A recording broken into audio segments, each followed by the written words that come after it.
Bien maintenant, voici la chronique qui donne des conseils aux futurs comédiens. C'est le journal d'une comédienne avec Florian. Wow. Exactement. Et alors aujourd'hui, je viens de vous parler d'un fléau qui guette les comédiens, autre que la dépression. Comme ça, vous serez prévenus. Si un jour vous faites ce métier, vous qui m'écoutez, ce ne sera sûrement pas de ma faute. Quand on est comédien, on croit qu'on peut tout faire, on croit qu'on peut tout jouer, et surtout, on veut tout faire et on veut tout jouer. À 20 ans, par exemple, j'étais persuadée de pouvoir jouer une maman dépressive dont le fils était en terminale. Tu vois, t'as compris le niveau de dinguerie? Le sens de réalité est déjà plus là. Hein. Mais bon, on fait un métier de passion, de rencontre, d'échange, de partage, de bonheur, de vibration. Voici la preuve. On ne dit pas ce soir je bosse, on dit ce soir je joue. Jouer. Comme on joue à chat ou on joue aux petits soldats qui vont couper les cheveux de ta Barbie. Oui, j'ai des grands frères un peu chelous. Bref, jouer, le mot est fort, la notion de plaisir aussi, mais tapis dans l'ombre là-bas, dans le noir, ce n'est pas Gigi qui nous attend. C'est la schizophrénie. Non mais déjà, et oui, c'est la schizophrénie. Déjà, nous, on se dit merde entre nous. Et c'est censé être la meilleure chose à se dire. Surtout, tu dois pas dire merci, parce que sinon, ça porte la poisse. Et ça annule le merde. Voilà, je regrette, mais il y a de quoi devenir timbré. Donc, bref, on te dit merde et ça te fait plaisir. Alors, pardon. Et on dit je prends. En plus. Donc, pardon, mais moi, avant d'être comédienne, si je me pointais au boulot et qu'avant de commencer ma journée, mon patron ou mon collègue venait me dire merde, c'était pas pour me souhaiter de réussir. Et je l'aurais pas reçu avec le sourire. Je sais pas, dans la vie, tous les jours, tu vois la boulangère qui remonte le store de sa boulangerie, tu cries pas hé merde dans la gueule pour lui souhaiter de faire un carton sur les éclairs au chocolat. Non. Enfin bon, bref, il y a quand même des choses comme ça qui sont alarmantes déjà. Et quand on fait ce métier, on a des obligations.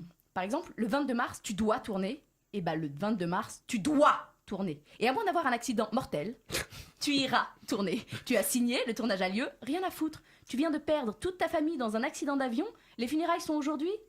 Tu dois tourner. Ah oui, la schizophrénie, on est en plein dedans. Tu peux donc vivre une sale journée de merde, un drame absolu, et incarner le soir même le personnage le plus solaire du monde.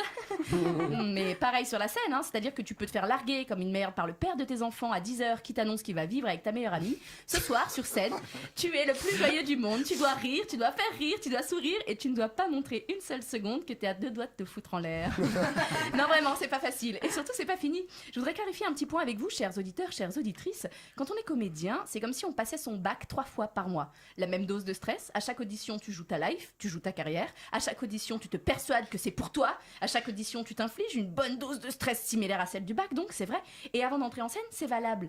Et pendant les rencontres qui peuvent changer ta vie, c'est valable aussi. Bref, tu joues ta vie pas mal de fois, t'es jugé en permanence, tu te remets en question en permanence aussi. Et bien évidemment, on ne décroche pas toutes les auditions. Donc on vit le bac, mais aussi le recalage et parfois le rattrapage. Enfin bref, on en chie les gars. Et c'est là, la schizophrénie, elle part de là, tout part de là, qu'on se le dise. Parce que quand avant une audition, t'es en dialogue avec toi-même et que ça peut durer 20 minutes, c'est problématique, vois-tu. Ce rôle, il est pour toi, meuf. Oh non, putain, je suis incapable de faire ça. Non, ce rôle, il est pour toi, meuf. Non, mais si, en vrai, je sais trop bien faire ça. Ah, mais moi, je suis née pour jouer une mère alcoolique qui a oublié son fils dans le bus. Hein. Ah bon, mais vraiment, tu t'entends là ou... Moi, je pleure sur commande, c'est easy, cette audition, elle est pour moi. Mais non, c'est la scène la plus dure du monde qu'on m'ait jamais demandé de jouer. En plus, je suis incapable de chialer en audition.